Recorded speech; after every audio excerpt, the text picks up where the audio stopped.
Just sign the papers, it is what's best. It's all I have left of her.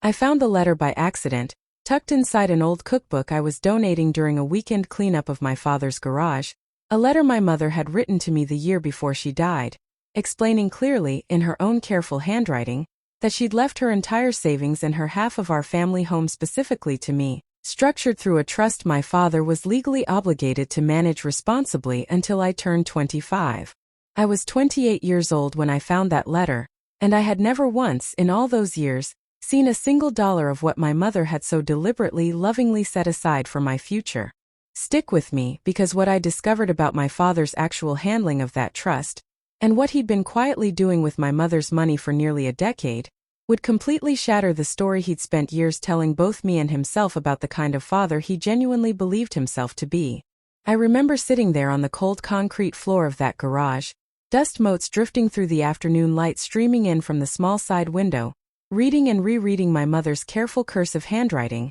recognizing it instantly despite not having seen a personal letter from her in nearly a decade. Her words carried the same warmth and practical clarity I remembered from my childhood, describing specific hopes she held for my future, mentioning her wish that I might use the funds toward graduate school or a home down payment, whatever felt most meaningful to me once I'd reached an age she considered mature enough to handle such a significant financial responsibility wisely. My name is Faye Bramlett. I'm 28 years old and my mother, Rosalind Bramlett, passed away from ovarian cancer when I was 18, just months before I left for college, a loss that reshaped nearly every aspect of my remaining adolescence and early adulthood in ways I'm still, even now, continuing to fully process. My father, Sylvester Bramlett, remarried roughly 2 years after my mother's death, to a woman named Wendy, who brought her own 2 children, Dax and Kimber, into our previously small, tight-knit family of just my father and me. I genuinely tried, throughout those early years following my father's remarriage, to build authentic relationships with Wendy and her children, understanding that blended families require patience and genuine effort from everyone involved. What I hadn't anticipated, and what became increasingly painfully clear throughout the following years, was exactly how thoroughly my father would eventually prioritize his new wife's children over his own daughter, a pattern that reached its most devastating expression through his handling, or rather his calculated mishandling, of the specific inheritance my mother had worked so deliberately to secure for my own future. That letter, discovered entirely by accident during an otherwise unremarkable weekend cleanup project, would ultimately set into motion a difficult, months-long process of uncovering exactly what my father had actually done with my mother's carefully planned trust throughout the nearly 10 years since her death. A process that would reveal betrayal considerably more calculated and extensive than I could have possibly imagined standing in that dusty garage, reading my mother's careful, loving handwriting for what felt like the very first time. My mother, Rosalind, had always been the more practically minded, carefully organized parent throughout my childhood, someone who approached major life decisions with genuine deliberation and careful planning, rather than the more spontaneous, occasionally impulsive approach my father generally brought to significant family decisions throughout our years together as a family. I remember, even as a young child, watching her balance our household checkbook every Sunday evening at the kitchen table, a small ritual of careful attention that I understood, even then, reflected something fundamental about her character, a genuine commitment to ensuring our family's stability through consistent, thoughtful planning, rather than leaving important matters to chance. When my mother received her cancer diagnosis roughly a year before her eventual passing, she'd spent considerable time and effort ensuring her affairs were genuinely, thoroughly in order, working directly with a family attorney to establish a formal trust specifically designated for my own future benefit, structured deliberately to become fully accessible once I reached 25 years old, an age she'd apparently chosen specifically because she wanted me to have already established some genuine independence and life experience before receiving what represented, for our modest, middle-class family, a genuinely significant financial inheritance. I remember from those difficult final months of her illness, my mother having several private conversations with my father regarding what she described only vaguely, at the time, as making sure Faye is taken care of, conversations I wasn't specifically included in given my own young age and the genuine emotional difficulty our entire family was navigating throughout that painful period. I trusted, entirely and without reservation, that whatever arrangements my parents had established together reflected my mother's genuine wishes, and would be honored faithfully by my father following her eventual passing. The trust itself, I would eventually learn through my careful investigation years later, included both my mother's individual retirement savings, accumulated through her own steady career as a nurse throughout our childhood years, along with her formal half-ownership stake in our family home, property she'd specifically wanted preserved for my own future benefit, rather than simply becoming absorbed entirely into whatever new family arrangement my father might eventually establish following her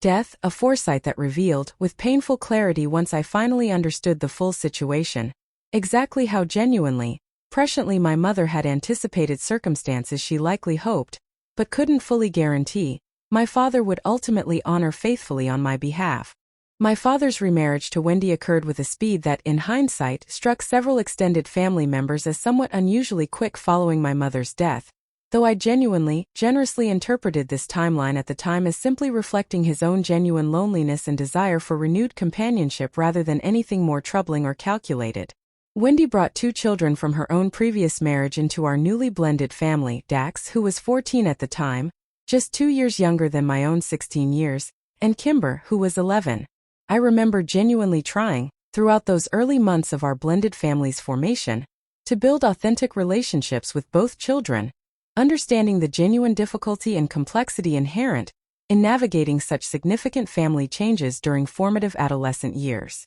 My father's treatment of Dax and Kimber, though, revealed itself gradually as considerably warmer and more consistently attentive than his treatment of me throughout those following years, a pattern I initially attributed to his own genuine effort toward making his new stepchildren feel welcomed and secure within our newly formed family, effort I genuinely respected and supported even as I began, gradually, noticing how consistently that same warmth and attention seemed to come at the expense of my own relationship with him. I remember specific moments throughout my later teenage years that, individually, seemed relatively minor but that, considered collectively, painted an increasingly troubling picture. My father attending nearly every one of Dax's baseball games with visible enthusiasm while missing several of my own academic competitions citing work obligations, elaborate celebrations for Kimber's various school achievements that felt considerably more enthusiastic than the more modest acknowledgement my own comparable achievements typically received throughout those same years. Wendy herself, I recognize now with considerable hindsight, likely played a significant role in actively encouraging this developing pattern, subtly positioning her own children's needs and achievements as deserving of primary family attention and resources, while treating my own presence within the family with a polite but noticeably distant quality that never fully developed into the genuine warmth I'd naively hoped might eventually emerge between us throughout those formative years. I left for college at 18, just months after my mother's death, a transition that felt, at the time, genuinely disorienting given both the recency of my profound grief and the ongoing adjustment to my father's rapidly evolving new family structure that I was, in many ways, still struggling to fully understand or find my own comfortable place within. My father and Wendy helped me move into my dormitory that first year, a gesture I genuinely appreciated at the time, though I remember noticing, even then, a certain distracted quality to my father's attention throughout that entire moving process, his phone buzzing repeatedly with messages apparently related to some scheduling conflict involving Dax's upcoming baseball tournament that seemed to occupy considerably more of his immediate attention than my own significant life transition. Genuinely warranted. Throughout my 4 years of college, my father's financial support remained, I recognize now with considerable hindsight, notably more limited and inconsistent than I genuinely expected given my understanding, however vague at the time, that my mother had specifically planned and prepared for supporting my educational and early adult expenses. I worked part-time jobs throughout my entire college experience, took out modest student loans to cover gaps in my own limited financial resources, and generally navigated my early adult independence with considerably less family financial support than I later learned my mother had specifically, deliberately intended to provide. I remember specific conversations with my father during those college years where I'd mentioned genuine financial stress, hoping perhaps for additional support or guidance, conversations that consistently ended with vague reassurances about things being tight for our family financially, explanations I accepted without significant question at the time, genuinely trusting that my father was managing our family's actual resources honestly and transparently, rather than understanding, as I would only discover years later, that resources specifically designated for my own benefit were apparently being managed and allocated in ways that increasingly, systematically favored his new stepchildren's needs and desires over my own. I graduated college and built my own independent career over the following years as a marketing coordinator, gradually establishing genuine financial stability entirely through my own efforts, without any significant ongoing support from my father, a self-sufficiency I genuinely took considerable pride in throughout those years, understanding it as evidence of my own capability and determination rather than recognizing, as I eventually would, that this self-sufficiency had developed partly because resources my mother had specifically intended for my benefit simply never reached me throughout those formative early adult years. My relationship with my father throughout this period remained cordial but genuinely distant, regular but relatively brief phone calls, occasional holiday visits that felt increasingly centered around Dax and Kimber's own evolving lives and achievements rather than any particular focus on my own developing career or personal milestones. I noticed throughout these interactions my father's genuine enthusiasm discussing Dax's recent promotion at his own job, Kimber's upcoming wedding plans, enthusiasm that felt, in comparison, considerably more muted whenever conversation turned toward my own life and accomplishments. I maintained a close friendship throughout this entire period with Paloma Griggs, someone I'd met during college who had become genuinely one of my closest confidants, someone who had witnessed, over our years of friendship, the accumulating pattern of my father's favoritism toward his stepchildren gently, occasionally raising questions regarding whether I'd ever specifically asked my father about my mother's estate or any inheritance she might have specifically arranged before her death. "You've mentioned before that your mom was really organized about everything," Paloma said during one particular conversation roughly a year before I discovered that devastating letter. "Are you sure there wasn't some kind of plan she made for you specifically? It just seems strange, given how careful she apparently was about everything else, that she wouldn't have thought about your financial future too." I remember genuinely not having a clear answer to her reasonable question at the time, having simply never directly investigated or asked my father specifically about any potential inheritance, trusting, perhaps naively, that whatever arrangements existed would be honored and communicated to me appropriately whenever the timing became relevant. That specific weekend cleanup project began entirely ordinarily, my father asking for my help sorting through several boxes of old kitchen items in his garage that he and Wendy were hoping to finally donate after years of accumulated clutter,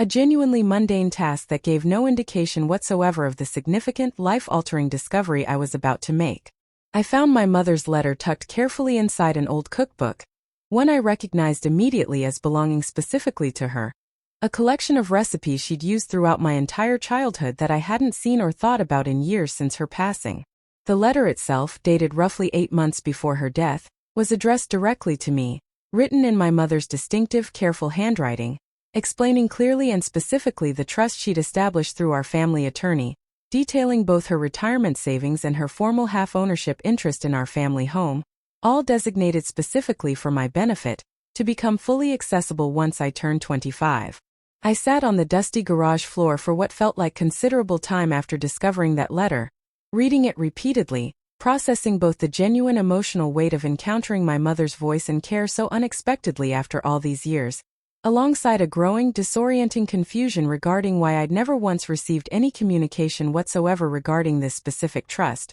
despite having turned 25 nearly 3 years earlier. I remember my hands trembling slightly as I carefully refolded the letter along its original creases, tucking it into my jacket pocket before walking back into the house to find my father, my mind racing through a dozen different possible explanations, none of which, I would soon discover, came anywhere close to the actual truth. I approached my father directly that same afternoon, letter in hand, asking him carefully but directly to explain what had happened to the trust my mother had so clearly, deliberately established for my benefit. My father's expression, I remember vividly, shifted rapidly through several stages of visible discomfort and calculation before he finally offered an explanation that felt, even in that initial moment, considerably more evasive and incomplete than the straightforward answer I genuinely hoped to receive regarding my own mother's carefully planned legacy. "The trust got complicated," my father said, his voice carrying a hesitancy I'd rarely heard from him throughout our entire relationship. "After your mom passed, there were some estate complications, legal fees, and honestly, Faye, the family needed the money for various expenses over the years. I always intended to make things right eventually, once things stabilized financially. I pressed him directly for specific details regarding exactly what had happened to the trust's actual funds and the property interests my mother had specifically designated. Watching my father's explanations grow increasingly vague and inconsistent throughout that difficult, escalating conversation. He mentioned eventually that the retirement savings had been used over several years to cover various family expenses, including, notably, both Dax's college tuition and a substantial portion of Kimber's recent wedding costs, expenses that, I recognized with genuine, devastating clarity, represented exactly the kind of stepchildren's benefits my mother's careful trust had never once been intended to fund. I remember standing there in that same garage where I'd found the letter just hours earlier, watching my father's face as he continued explaining, his voice growing quieter with each additional admission, as though he genuinely believed that speaking more softly might somehow soften the actual weight of what he was confessing. "We also used some of it for a family vacation a few years back," he added, almost as an afterthought, "and some home repairs that benefited everyone." I felt something cold settle in my chest as I listened, recognizing that my mother's carefully planned legacy had apparently been treated, throughout nearly a decade, as simply another convenient household fund rather than the deliberate, protected inheritance she'd specifically intended it to remain. Regarding the family home's formal ownership structure, my father explained, with visible discomfort, that he'd refinanced the property several years earlier specifically to remove my mother's original ownership designation, converting the property entirely into his and Wendy's joint names, a legal maneuver that had apparently occurred without my knowledge or consent, despite the property representing exactly the kind of asset my mother's trust had specifically intended to preserve for my own eventual benefit. "You were supposed to tell me when I turned 25, I said, my voice carrying a controlled devastation that felt, in that moment, like the only alternative to complete emotional collapse given everything I was rapidly processing. "That was 3 years ago, Dad. You just never said anything. You let me keep struggling financially through my 20s while apparently spending Mom's money on Dax's college and Kimber's wedding." My father's response, offering vague apologies alongside continued justifications regarding genuine financial necessity throughout those difficult years, revealed unmistakably that he'd made a deliberate, sustained choice to prioritize his new stepchildren's needs over honoring my own mother's explicit, carefully documented final wishes, a choice he'd apparently maintained consistently for nearly a decade without ever once genuinely intending to fully disclose or address directly with me. I consulted directly with an estate attorney, Emery Rutledge, bringing my mother's original letter along with whatever additional documentation I could locate regarding the trust's original establishment, learning that my father's handling of the trust likely constituted a serious breach of fiduciary duty, given his legal obligation as trustee to manage and preserve those specific assets faithfully according to my mother's documented wishes, rather than redirecting them toward his own new family's benefit as he had apparently systematically done throughout the preceding years. Emery reviewed the letter carefully during our first meeting, his expression growing increasingly serious as he read through my mother's specific instructions. "This is remarkably clear documentation," he told me, setting the letter down carefully on his desk. "Your mother anticipated exactly this kind of situation might occur, which is likely why she took the time to write this letter directly to you, separate from the formal trust documents themselves. She wanted to make sure you'd eventually understand her intentions clearly, regardless of what might happen with the trust's actual management over the years." Emery worked carefully with me over the following weeks to formally request complete financial records regarding the trust's management throughout the preceding decade, records that, once obtained through formal legal channels, revealed the full, devastating scope of exactly how thoroughly my father had depleted and misused funds specifically designated for my own benefit, funds that had apparently supported not just Dax's college education and Kimber's wedding, but also several other significant expenses throughout the years that had nothing whatsoever to do with my mother's clearly documented intentions, including, I discovered with particular difficulty, a family vacation to Europe that Wendy and her children had enjoyed while I was working double shifts at a part-time job just to cover my own basic living expenses during my junior year of college. "This is about as clear a breach of trust as I've encountered in my career," Emery told me during one particularly difficult meeting, reviewing the extensive documentation we'd managed to obtain. "Your mother was extremely deliberate and specific in how she structured this trust, precisely because she wanted to protect your interests regardless of whatever family changes might occur after her passing. Your father's actions represent a clear, sustained violation of both the trust's explicit terms and his broader legal obligations as trustee. We formally filed a legal claim against my father seeking full restitution of the trust's misappropriated funds, along with formal legal recognition of my rightful ownership interest in our family home, a process that would ultimately require considerable time and emotional resilience throughout the following months, as my father's own legal representation attempted various defenses regarding the fund's usage and the property's formal ownership structure. The formal legal proceedings against my father inevitably created significant strain throughout our already complicated blended family relationships, Wendy expressing genuine, visible anger regarding what she characterized as my vindictive pursuit of assets she insisted had been necessary family expenses, rather than genuine misappropriation of funds specifically designated for my own individual benefit. I remember one particularly difficult phone call with Wendy roughly 3 months into the legal proceedings, her voice carrying genuine indignation as she insisted that raising 2 children required considerable resources, that Sylvester had simply done what any responsible husband and father would do in providing for his entire household. I found myself, throughout that difficult call, trying to explain patiently that my objection had never been to my father supporting his family generally, but specifically to his use of funds my own mother had deliberately legally designated exclusively for my benefit, a distinction Wendy seemed genuinely unable or unwilling to fully accept throughout our entire, increasingly tense conversation. Dax and Kimber, once they learned the full details regarding how their own educational and wedding expenses had apparently been funded, responded with varying degrees of discomfort and, in Kimber's case particularly, genuine remorse once she fully understood the situation. Kimber reached out to me directly during this difficult period, expressing genuine shock and discomfort upon learning that her own wedding had been partially funded through misappropriated funds that legally, morally belonged to me rather than representing any legitimate family resource her stepfather had genuinely been entitled to allocate toward her own celebration. I had no idea, Kimber told me during an emotional phone conversation roughly 2 months into the legal proceedings. If I'd known any of this, I never would have accepted that money. I'm genuinely sorry, Faye. I know that doesn't undo what happened, but I wanted you to know I didn't understand the full situation when all of this happened. I appreciated her genuine, apparently sincere remorse, though I remember explaining to her honestly that her own lack of awareness, however genuine, didn't fully erase the underlying unfairness of a situation where I'd struggled financially throughout my own 20s while resources specifically intended for my benefit funded her own considerable celebration. Dax's response proved considerably less genuinely remorseful throughout this same period, maintaining a defensive position that largely mirrored his mother's own characterization of the situation, suggesting that family resources should reasonably be considered available for whichever family member's needs happen to be most pressing at any given time, a perspective that revealed, unmistakably, exactly the kind of entitled assumption regarding my own mother's carefully designated trust that had apparently shaped my father's own systematic misappropriation throughout the preceding decade. I remember our final conversation during that difficult period,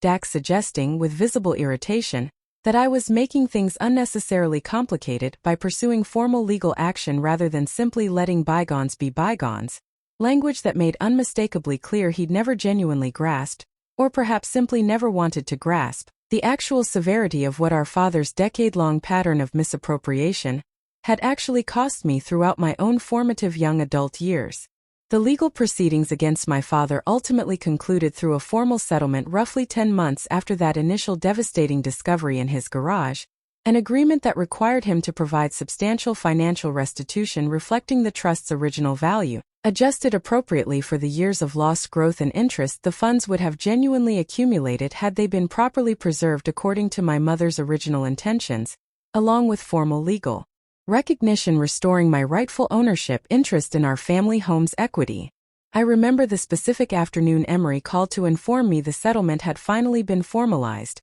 sitting alone in my apartment, feeling a complicated mixture of genuine relief and lingering grief wash over me simultaneously. The relief came from finally securing meaningful accountability for a decade of calculated betrayal, while the grief reflected something considerably deeper, the recognition that no financial settlement, however substantial, could genuinely restore the years of unnecessary struggle I'd endured throughout my early 20s, or the trust I'd once extended so freely toward a father I genuinely believed was managing my mother's careful legacy faithfully on my behalf. This settlement, while providing genuine, meaningful financial restitution, required my father to take out a substantial loan against his and Wendy's current home equity to fund the majority of the required payment, a financial consequence that, I recognized with complicated feelings throughout that entire process, represented genuine accountability rather than any vindictive desire on my part to see my father suffer unnecessarily, but rather simple, appropriate consequence for a decade of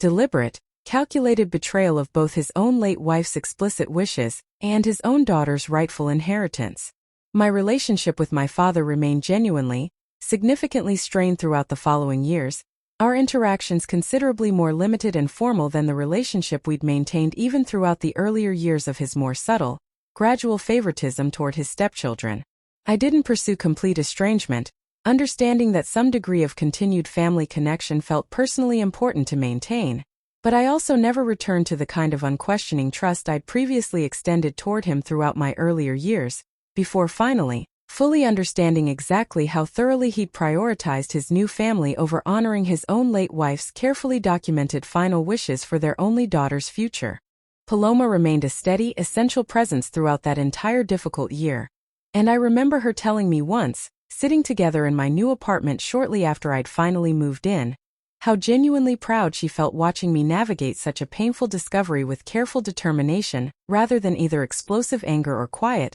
continued acceptance. "Your mom would be proud of you," she told me that evening. Not just for getting the money back, but for making sure the truth actually came out, for making sure her wishes finally meant something after everything your dad did. I thought about her words often throughout the following months, recognizing that whatever genuine peace I eventually found regarding this entire painful chapter would need to come not from erasing what had happened, but from knowing I'd honored my mother's memory by refusing to simply let her carefully planned legacy disappear without meaningful accountability. Standing in my own apartment purchased finally using the restitution funds my mother had always intended for exactly this kind of meaningful stabilizing purpose, I thought often about her careful, loving letter, about the genuine foresight she demonstrated in trying to protect my future even amid her own difficult final months of illness. I hadn't been able to prevent my father's decade of betrayal, but I had, ultimately, ensured that her genuine intentions, however delayed and however painfully uncovered, finally, completely honored the deliberate, loving plan she'd worked so hard to establish before she left this world, trusting, as it turned out with painfully limited justification, that my father would honor her wishes faithfully on our daughter's behalf.